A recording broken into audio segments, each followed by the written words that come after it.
Eu sou Cristina Lodge e eu venho aqui hoje para dar uma pequena contribuição que foi o que aconteceu no seminário sobre arquitetura e patrimônios negros da Pequena África, do projeto Territórios Negros, né? A minha contribuição, ela vem muito a partir da minha própria experiência como gestora pública, né? Fazendo uma análise dos processos de patrimonialização da região portuária, né?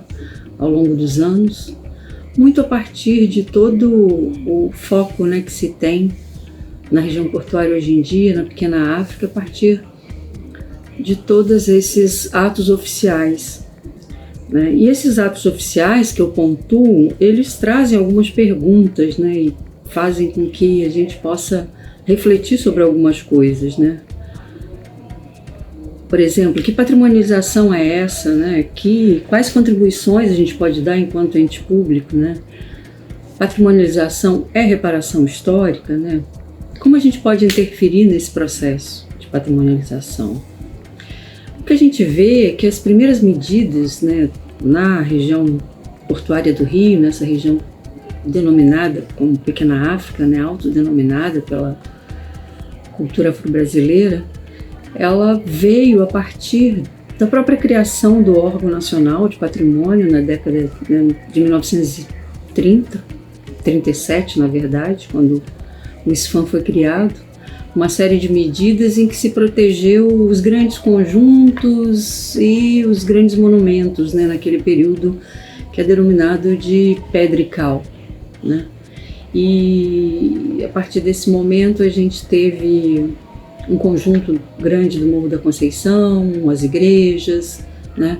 E daí a gente teve um hiato, né? Apesar da região portuária ter se desenvolvido nesse momento, com chegadas e saídas dessa grande população, né, descendente de africanos, a gente teve um hiato na patrimonialização, né? Então, às vezes, o desenvolvimento do porto, trazendo pessoas, continua um grande movimento cultural, mas os atos oficiais, né, estancam.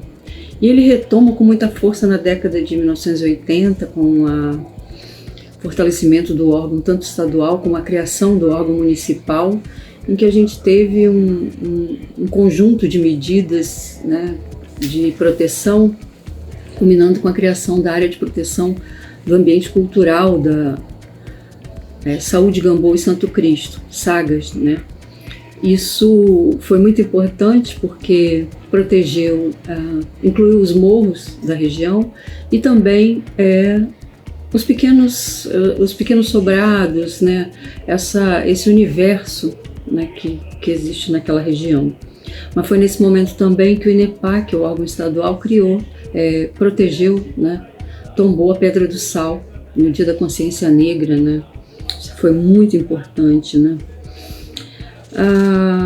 E a partir da década de 80, depois a gente teve, né, a preservação de alguns armazéns isolados, mas volta mesmo com força, né, com uma série de medidas após as escavações arqueológicas, quando o Cais do Valongo é redescoberto em 2011 e com o envolvimento do movimento negro, uma série de medidas são tomadas muito importantes e que culminam com a elevação do Cais do Valongo a patrimônio mundial em 2017. Isso é importantíssima, essa medida, porque faz com que dá visibilidade a essa cultura e no bojo de que o Cais do Valongo é importante como símbolo, não só para contar uma história da escravidão, mas também para trazer à luz de que a cultura afro-brasileira é um dos pilares da cultura brasileira, né? Então, essas pinceladas que são a minha contribuição e que vão estar num texto que também vai ser publicado. Muito obrigada.